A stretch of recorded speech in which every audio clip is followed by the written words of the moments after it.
And this is 21st Century Radio, and I'm welcoming you back. That's my favorite rock group ever. I've been in a lot of rock groups, but that one is the tops. Well, welcome back to us on 21st Century Radio. I'm your host, Dr. Bob Hieronimus. Our executive producer, research assistants, Laura Cordner, and our engineer is Anita Brockington. Now, we talked about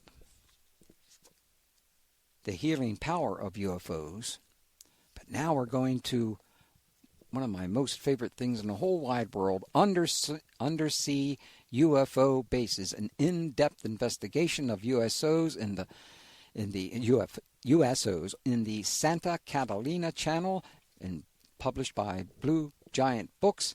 And we were just with our friends Robert Skinner and his wife Marlo Skinner. They were our guides through Southern California, and boy, did we have a wonderful time going to Venice Beach and other places like that. And there, you have a good story on Venice Beach in here, and a very large possible UFO. Is that correct there? That is correct. Yeah, that whole coastline is just saturated with UFOs, USOs, unidentified submersible objects. Well, look, how did you get involved in researching underwater UFO activity? Pretty much right when I started doing UFO research. I lived up in Topanga Canyon area, which is right along the coast here in Southern California. Started to get reports of USOs. Now, I call them USOs because you can't really call them UFOs if they're not flying. They're submerged. They're submersible. They're swimming. So that's the term that we use. But essentially, they are the same thing, I think. And I found a bunch of cases. I was interviewing like one lady. Her name was Linda Young, I believe it was, or perhaps Susan. I always get her two names mixed up, which is her middle name, I'm not sure. But at any rate, she's driving along with her friend. Her friend is actually driving along the Pacific Coast Highway. This is in Santa Monica area. And out there on the water, she sees this really bright light, kind of didn't look like a ship. It looked really strange. It was just this huge bright light. And she turns to her friend and points out the light and says, "What's that?" And as soon as her friend looks, literally that exact moment, this thing takes off straight up and disappears faster than any plane or even a rocket. It was very unusual. I talked to another gentleman who lives in Malibu, right on the beach, and saw this really bright prism-like object flashing these multi-colors. And he thought for sure a boat was on fire out there. He called the Coast Guard, and they denied it. They said, "No, there's nothing out there." And he says, "Well, I'm seeing something." They said, "Well, maybe it's squid fishermen." And he says, "No, I've seen those." And he saw this thing twice. So those were a couple of early cases which got me interested in this. I didn't really look into it until I published UFOs over California. And by then I had amassed, a good 20 or 30 ocean-going UFO cases off the coast here and devoted a whole chapter to it and thought, this would be a good way to publicize the book. And started looking into it and found a bunch more cases and wrote an article for Fate magazine called "Is There an Undersea UFO Base Off the California Coast?" Because I had talked to this abductee who was not taken into a UFO. He was taken somewhere else. I was collecting a lot of these objects coming in and out of the water, cases of that. And it just exploded from there. The History Channel called me up to do deep sea UFOs, 1 and 2, because it was so successful. It broke rating records for them. And that brought in a flood of cases. Started lecturing about this. That brought in more cases. So these cases literally just started flooding in. I didn't ask for it. It just sort of happened. It's your karma for some reason or other. Would you accept that this is your karma? Yeah, I'll accept that. I did find that this was a well-known hotspot. Yeah. Anne Druffel, from the 1940s. Oh, God bless her, Anne Druffel. I'm so glad you quoted her often in your book. She's a real lovely lady. Yeah, and a truly pioneering researcher. Yep, really. One of the few woman researchers back, in the day. Mm-hmm. And very influential. She uncovered a bunch of cases, as did pretty much all the major Southern California researchers, like Robert Stanley, Bill Hamilton, Barbara Lamb, Yvonne Smith, they all have cases. Robert Stanley talks about how families would go down to the beach in the 70s and watch these objects coming in and out of the water.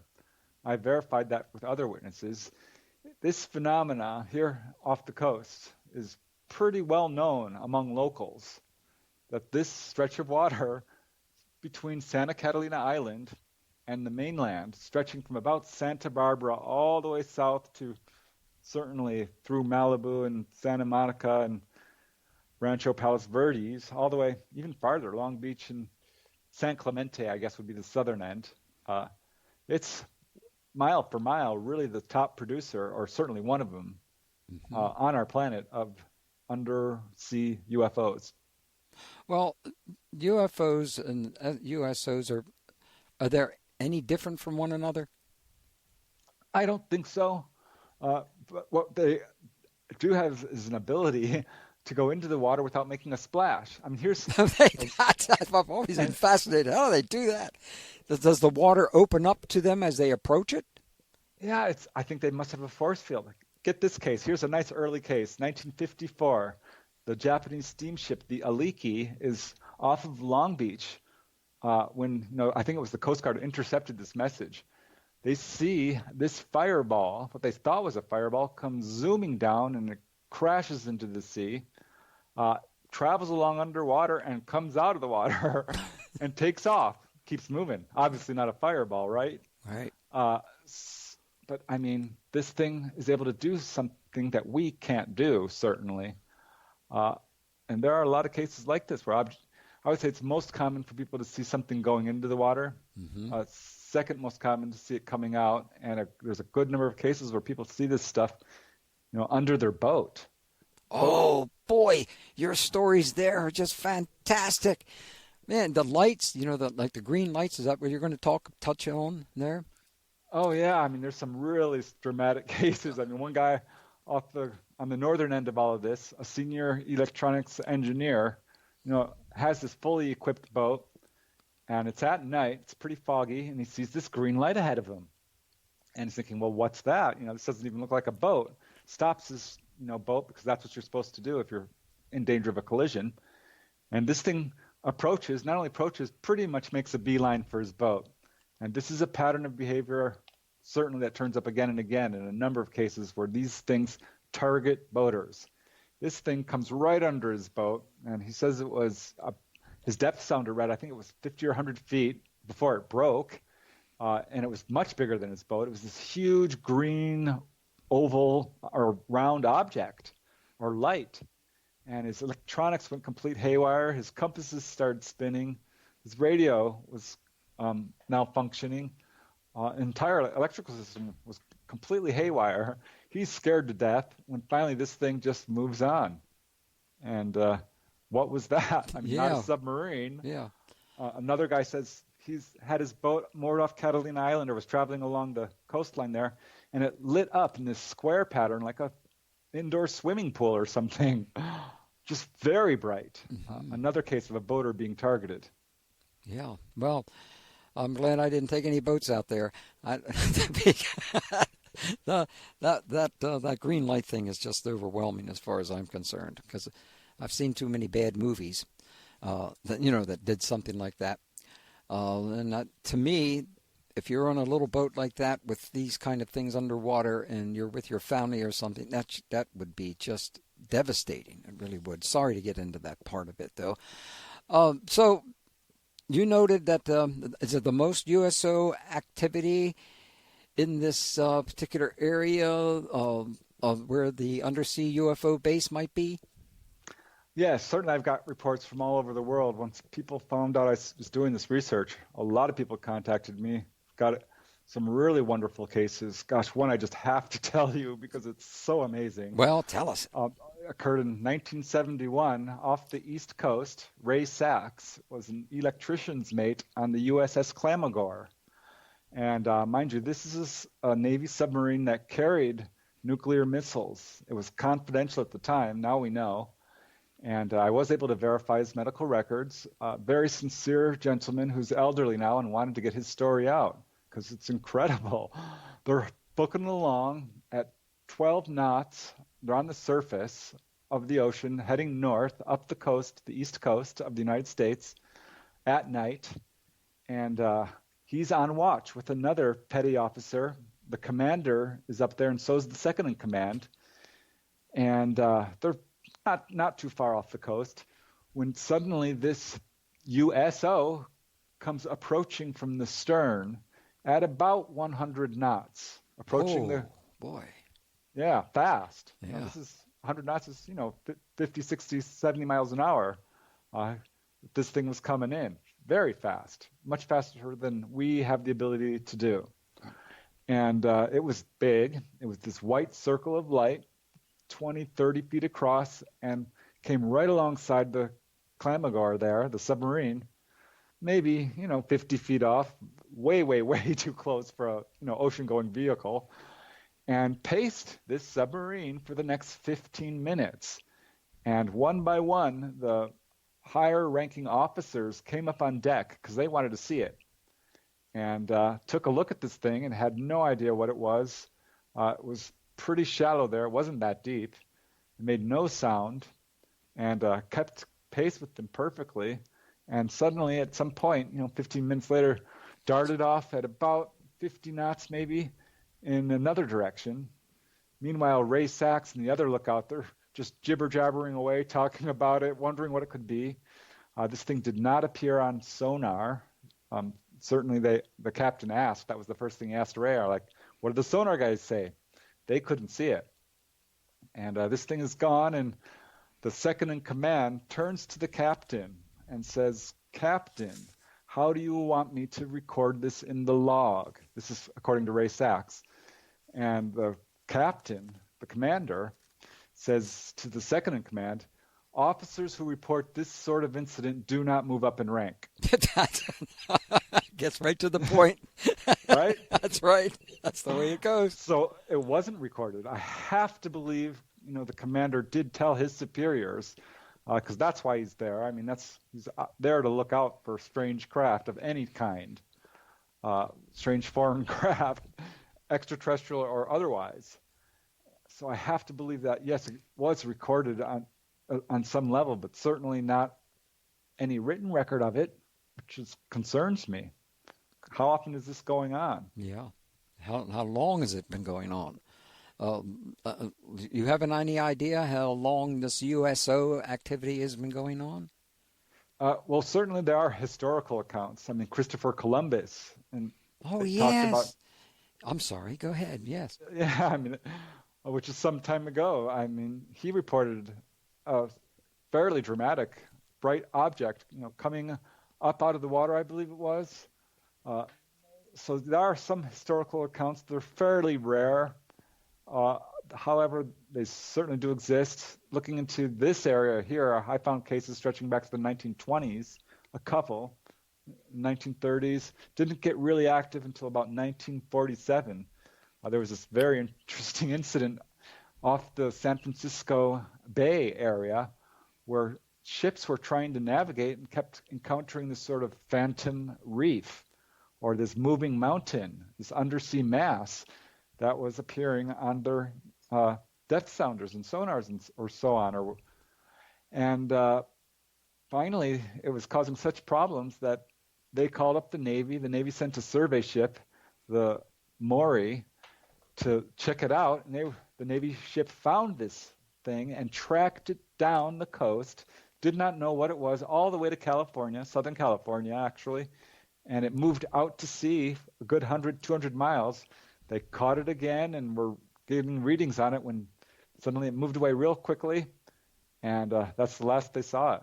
It's a great case, very early. And following that, there are high-quality cases at least once a year in this area. Well, we need to take a break here. So you get a lot of your best cases together and let us have them, because this is thrilling. This is so exciting to me, mainly because I know that since you did this work, it's credible. Others, I don't know, and that's really important to me. And that's the point. We'll be back with our guest, Preston Dennett. We are talking about the Undersea UFO base. We're going to get into that in a few more minutes. An in-depth investigation of USOs in the Santa Catalina Channel. Blue Giant Books, 2018. Both books are available on Amazon.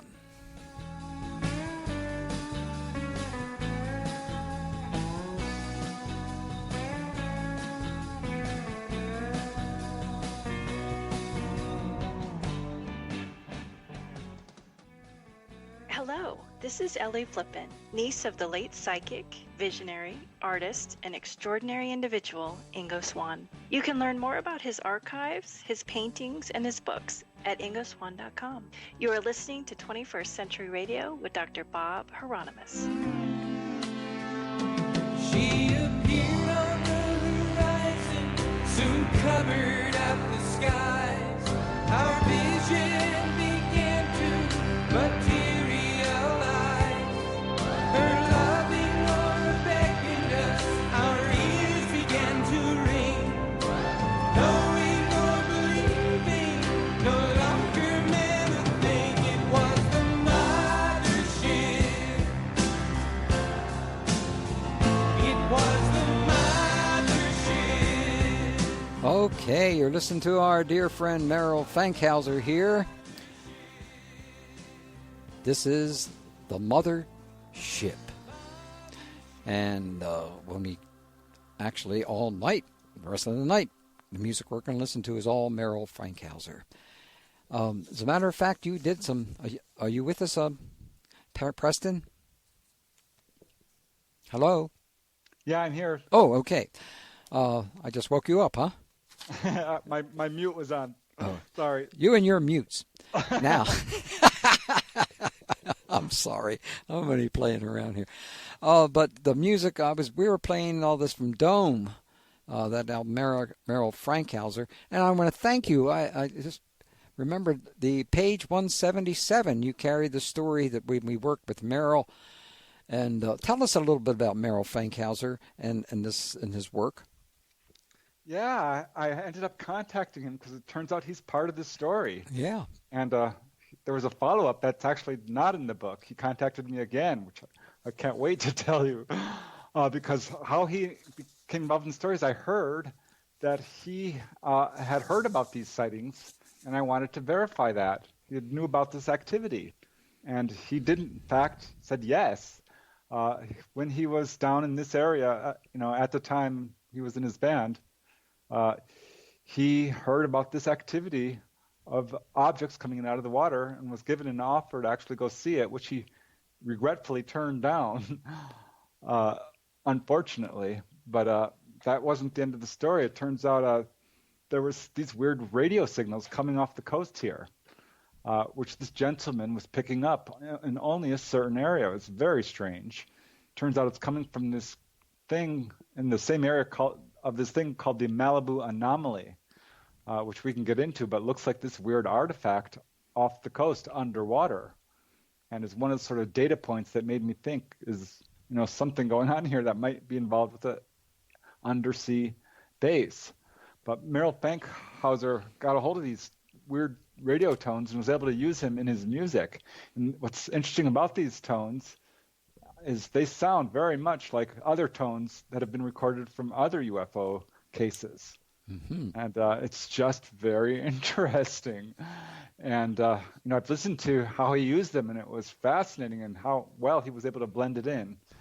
And, some months later, after the book's published, he contacts me. He's like, I have to tell you this. I was in Las Vegas and came upon this gentleman who was a Chumash Native American, an elder. Now, this is significant because the Chumash lived in this area off the coast for many years, thousands of years. And this Chumash elder told Merrill Fankhauser that about this Malibu anomaly, which is actually, just to get into it real briefly, is the structure with sort of these pillars and a flat top, and it looks like a tunnel located underwater off the coast, right in the center of all this activity. There's images of it on the internet that have gone viral. And what I find interesting is before this even broke, that story, I had charted all these underwater UFO cases And this sort of anomaly is right in the center of where it's all going on. And this, going back to Merrill Fankhauser and this Chumash Native American elder, told him that they are aware of that anomaly. And in fact, they don't think it's natural. They think someone built it and it wasn't them. It was there, according to their oral tradition, it was there long before them. And in fact, sea levels used to be much lower, and their ancestors used to fish off of this thing. Is what this guy told Merrill, which is fascinating to me, because if you see the pictures of this thing, it's huge, and it does appear to have a tunnel. There are some pictures that show, it looks like a landslide. Certainly debunkers have said, no, it's nothing but it's called Sycamore Knoll. It's an earthquake fault. But, from an objective viewpoint, I don't see how you can choose images that don't show a tunnel as opposed to ones that do. Either way, I'm kind of on the fence about it, except for the fact that I've had a number of whistleblowers contact me, ask me, do I know about the tunnel? I'm like, no, tell me. I had heard rumors, of course. One gentleman who's pretty reputable, he's contacted me before, and his stuff is checked out, said, yeah, there's this tunnel that actually runs from Area 51 in Nevada all the way to Edwards Air Force Base up in the high desert in Southern California, all the way to the Santa Catalina Channel area. That's I had a number of people tell me this too. So this all started to build this sort of, a puzzle piece of all these sort of data points pointing towards the existence of an undersea base here.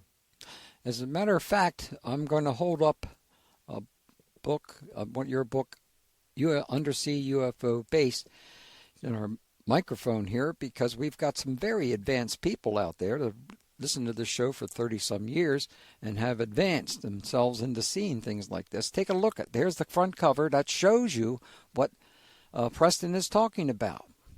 It's an interesting shot. Hey, by the way, what is your opinion on the work of Billy Meyer? Well, I think that it's probably a legitimate case, simply just because of the amount of witnesses that surround it. It doesn't rest only on his testimony. I believe probably a lot of his photographs are genuine, and his moving films. Generally, I do support the case. I don't think it's there are parts of it that bother me for sure. Yeah, I think we all went through that. The models that turned up and things like that. Yeah, there's landing trace cases. I mean, he turned in a metal fragment to Marcel Vogel, who studied it, and it had all kinds of unusual properties. There are some 300 witnesses surrounding it, several books written from other people who have seen stuff happen. He's got a couple of healing cases, by the way. I think it's a legit case. There's so much smoke around it. There's got to be a fire there. Yeah, thank you for mentioning our dear friend, Dr. Marcel Vogel. We were very close for a long period of time. And is he still alive? I don't think he is. I don't know. I don't think so, though. But he did some amazing work. Yes, he did. Very kind. Another one of those people that serve, give. He helped so many people back there in the late 60s, early 70s, when he used to visit us at the time.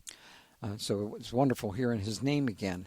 Now, you were supposed to, and it's my fault. You were supposed to start giving us some of the best cases. I'm so excited by these things, mainly because there's so much detail. You give so much detail in these areas. It's not like other people's stuff that I've read, which are kind of general. So give us, whenever possible. Yeah, I tracked these cases down. I talked to a lot of people myself. I talked to a submarine navigator, several Navy officers, police officers, all kinds of Navy people, really. So I did my homework on this, let me tell you. Yeah, you don't have to tell me that, brother. I surveyed the literature far and wide. One of my favorite cases, probably in the entire book, is a classic case that occurred on January 15th, 1956. I was investigated by Idabel Epperson, Len Stringfield, and other pioneering researchers at that time. And on that evening, multiple residents of Redondo Beach who were there on the beach saw this kind of circular, glowing orange disc-shaped object come down in a gliding pattern and land on the surface of the water about 75 yards offshore. And it was just sitting there. A bunch of people started to gather and watch this thing as it sunk beneath the waves. And they could still see it glowing when lifeguards showed up from, not only Redondo Beach, but adjacent Hermosa Beach. And they rowed a boat out there and got over on top of this thing and could see that it was much bigger than their boat. They came back to shore. By this time, there's policemen there. There's night watchmen. There's a huge crowd of people. The water's frothing and making this kind of weird foam, and the object blinks out and disappears. Most of the people go away, not everybody, because they waited till morning. The Navy was still investigating. They came out the next day and brought divers with Geiger counters, obviously taking this whole thing very seriously, right? Right. And went out there and couldn't find anything, found nothing, found no evidence. And it was sometime later, because this generated a huge publicity thing. It was in the papers, and people wanted an explanation.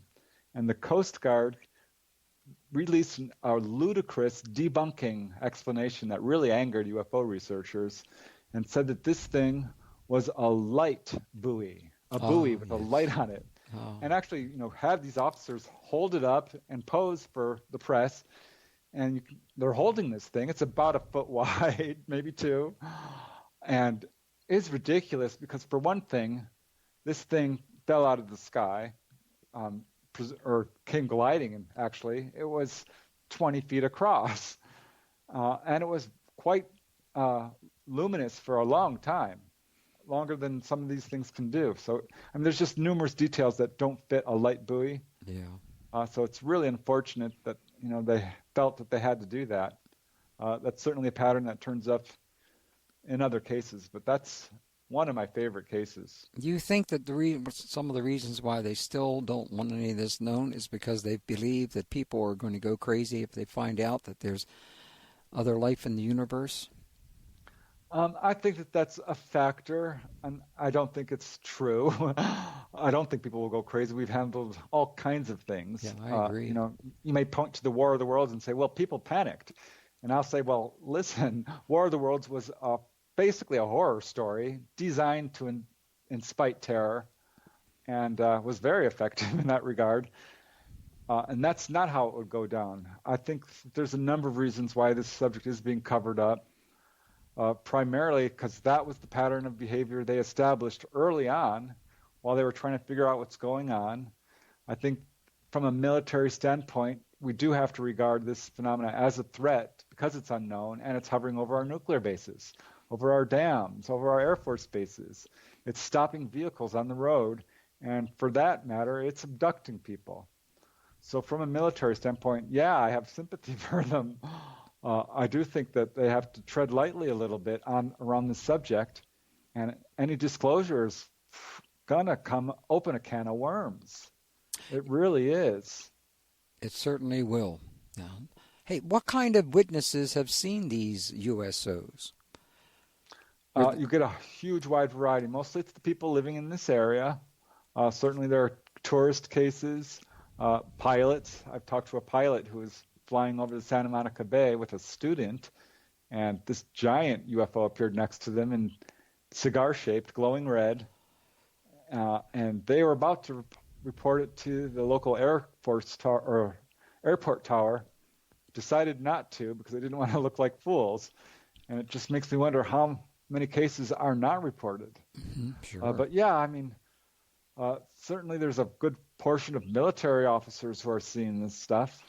One guy I talked to, Gary Wagoner, was on the USS Long Beach, which is a nuclear-powered aircraft carrier. He was on the far side of Catalina Island. And this is a pattern, again, that turns up with UFOs. They seem to be very attracted to anything nuclear. And he had an experience where these objects showed up. They were apparently on the water, some distance from them. They were huge. They were pulsating lights with sort of weird sort of triangle cut out of one section of them. Very peculiar. And they're just pulsate in intensity and brightness and size. And he tried to contact the bridge, but they're like, listen, we can't talk right now. We're way too busy. It put the whole ship into complete chaos. But a very interesting case for sure. We're in a bit of chaos right now, so we're going to take a break here on 21st Century Radio. We're speaking with Preston Dennett, and we'll be back with Preston Dennett and more about USOs.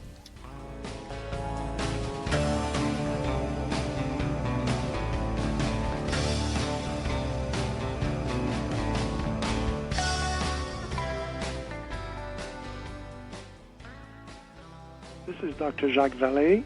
You're listening to 21st Century Radio with Dr. Bob Hieronimus, the reference in the study of the paranormal.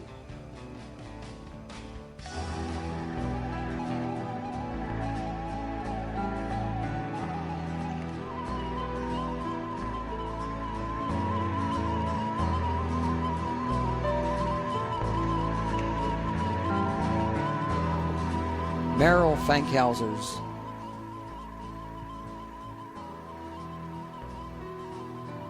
Oh, yes. Messages from the Dome.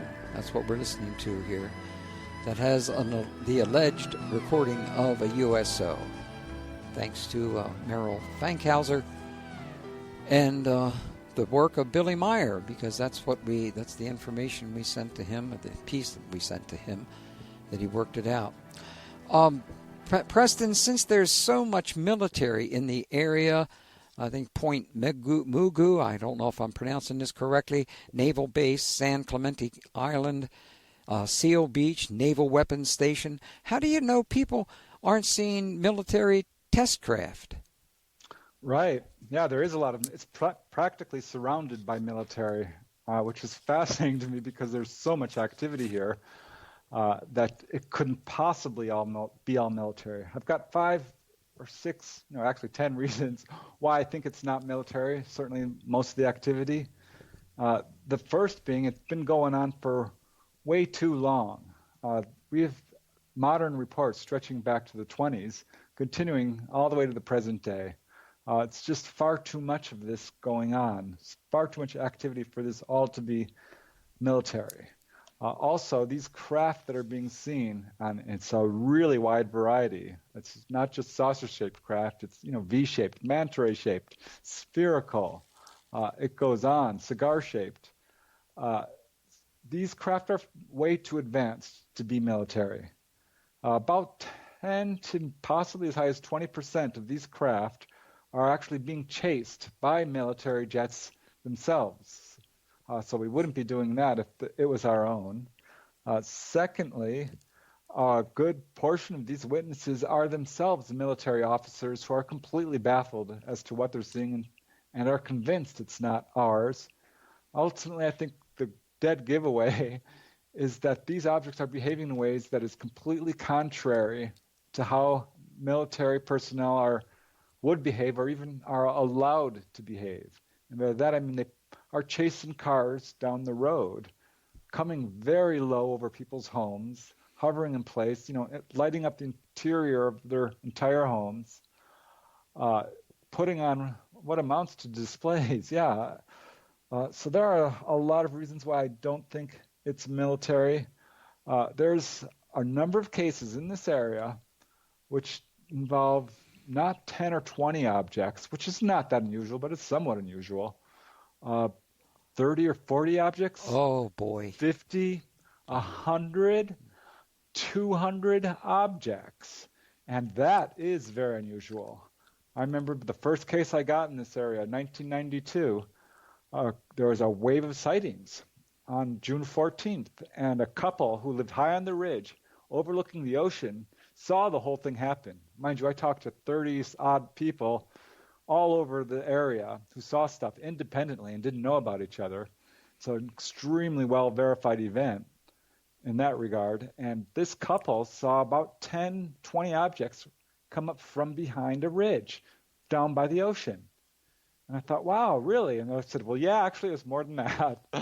I went up to their house. They showed me everything, and I talked to them. They've since become pretty good friends. And they said this started around 8 p.m. that evening and went on till 11 p.m. And there was multiple waves of objects coming up from behind a ridge to the point where they started to count them. After like the third or fourth time of seeing 10, 20 objects, the lady, the wife, started to count these objects. And after it was done, they went inside and closed the door and the windows. They didn't want to count anymore because they had counted 200 objects. It was very upsetting for them. Yeah. The husband turns to me. He's like, well, I don't know if it was 100 or 200. She was counting, but it could have been only 100.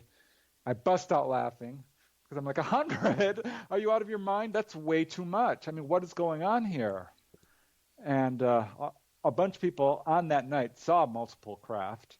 I finally found another witness who was down by the ocean on that night in Venice Beach and saw an enormous stadium-sized craft come. He didn't see it rise up out of the water. He heard the water pouring off of it, which is very unusual in these cases. Usually, that doesn't happen. It does in 5 or 10 cases at least, and it did in that one. He said it sounded like Niagara Falls, and he looks over, and a bunch of people are screaming and watching this thing. It's huge. It's got tiny little craft around it, and those tiny craft he's estimating are probably 20, 30 feet, maybe 50, but they looked like little gnats next to this thing. And the whole fleet just books it up north, up the coast, northwest, up the coastline there very quickly. He says it was out of sight in 5 seconds the most. Amazing case. And my point is, I got another case off Catalina Island involving Boy Scouts. They saw 200 objects. Where are all these objects coming from? If there's not an undersea base down there, there's a parking lot or something going on down there. Yeah, you note that these UFOs seem to be coming up from the water, not from coming down from the sky. Yeah, I've interviewed enough people who said they've seen a UFO that I'm like, all right, tell me what you saw. And generally speaking, people spot something swooping down out of the sky. This area has a number of cases where the stuff is coming from below and sometimes right out of the water there. People watch it come out of the water. There's a few cases. Oh, this is so interesting. A lady was down by the Chart House restaurant there right on Topanga Beach with her friends and saw this object out there underwater. And this thing darts. She's estimating 500 miles an hour underwater. Can you imagine? No, it's hard to imagine. It's hard to go 30 miles an hour over water, let alone underwater. Back to the underwater base. What is the best evidence for the existence of a base, or that base? Right.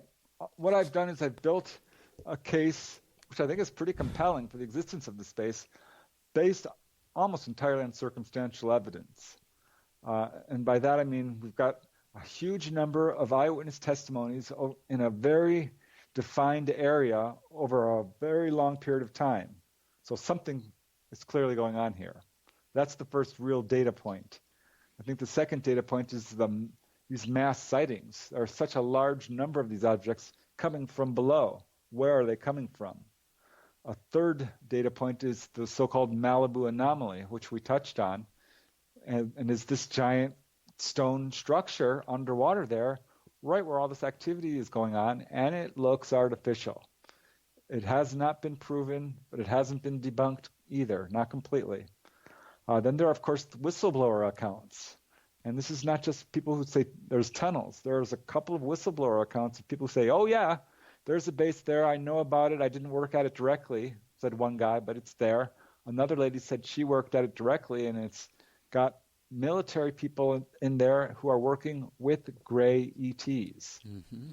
And fifth data point, and this is sort of, all bets are off now, are the abductees, the experiencers I've spoken with. And one gentleman's testimony is really compelling. He's a doctor, a private pilot. I still know him. He's a very lucid individual, very well educated, and described how he had a missing time experience as a child on Catalina Island. He was actually on Avalon Bay at the time it occurred with his friend.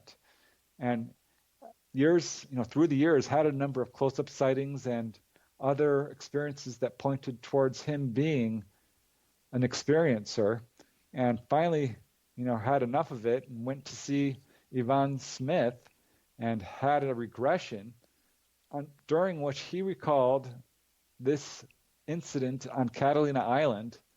I believe this was back quite some time in the 60s. He recalled not being taken into a UFO. He recalled being taken to an underground base, undersea possibly. He saw a very large chamber with rock walls. He said it was very large. And the walls were rough rock. He was placed on a bench. He was not afraid. He said they didn't hurt him at all. His friend appeared to be the target of the abduction. And they saw praying mantis or insectoid type beings. He said it was wearing this sort of a white sort of poncho type cloak over its shoulders, and took his friend away into another area, another chamber, and that's basically all he recalled. It wasn't a scary experience, but he had the distinct impression that he was underground. Mm-hmm. So there you go. I talked to another lady who had an astral travel experience. This case is not in the book. And she's like, oh, darn it, I wish I had known about your research, because I had this experience where I went out of body into this base. And she said there were grays there, and there was all kinds of really high-tech metallic-looking equipment. And she became frightened when the ETs they looked at her, even though she was, quote, out of body, in her astral body. Mm-hmm. And this is something she does regularly. She's claims to have this ability. And so, there's a lot of these little data points that point towards why I think there's a base there.